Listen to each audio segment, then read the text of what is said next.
क्या सेक्स करते समय या मास्टरबेट करते समय वैसलीन का प्रयोग कर सकते हैं? बहुत ही कॉमन यूथ के अंदर एक क्वेश्चन है कि वैसलीन इज़ एब्सोल्युटली सेफ।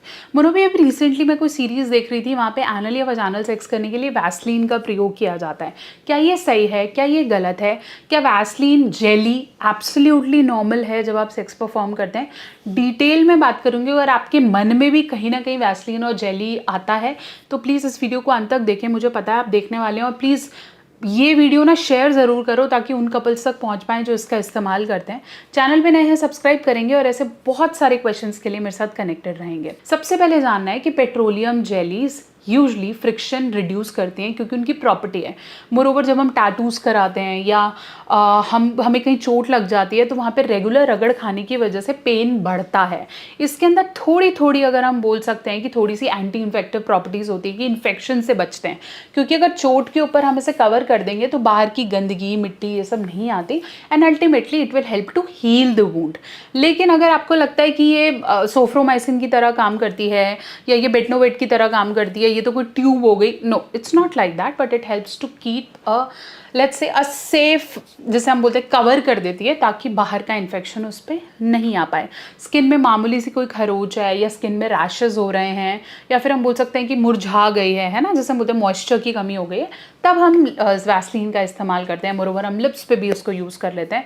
लेकिन अगर आप सेक्स या पेनिट्रेशन करते समय वैसलीन का प्रयोग कर रहे हैं तो ultimately it's not at all recommended. Not recommended, ध्यान से सुनो, बिल्कुल रिकमेंडेड नहीं है। आप एनल कर रहे हो, आप वजानल कर रहे हो, आप ओरल करो, ओरल में तो डेफिनेटली इसका इस्तेमाल नहीं करना।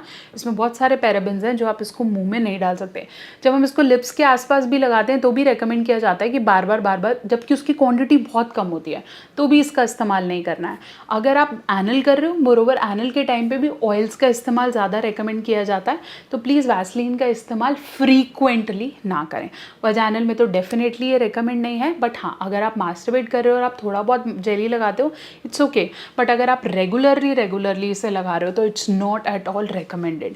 बेटर ये है कि अगर आपने इन सब के टाइम पे कुछ करना ही है तो फिर ऐसे ऑयल्स का इस्तेमाल करें जो कि पेनाइल एरिया और आसपास के लिए सेफ और रेकमेंडेड है। बेस्ट है कि आप लिफ्ट अप ऑयल का इस्तेमाल करें। नीचामिनिया का प्रोडक्ट है, रिव्यूज़ बहुत अच्छे हैं। साइज़ का प्रॉब्लम है, आपका इरेक्शन का प्रॉब्लम है, किसी भी तरीके के प्रॉब्लम के लिए लिफ्ट अप ऑयल बहुत अच्छे रिजल्ट्स दे रहा है। लिंक मैं आपको दे रही हूँ डिस्क्रिप्शन में। एक bottle will go for 2 to 3 months। एक ही बार में अच्छी चीज़ें इसमें लौंग, अश्वगंधा, शिलाजीत, ये सारी चीज़ें हैं जो कि आपके पेनाइल एरिया की ग्रोथ और इरेक्शन को मजबूत करने के लिए, प्लस ये जो हम दूसरी चीज़ें यूज़ करते हैं ना जिससे वहाँ पे कालेपन या धब्बे होने के चांसेस हो जाते हैं, वो धीरे धीरे कम हो जाते हैं।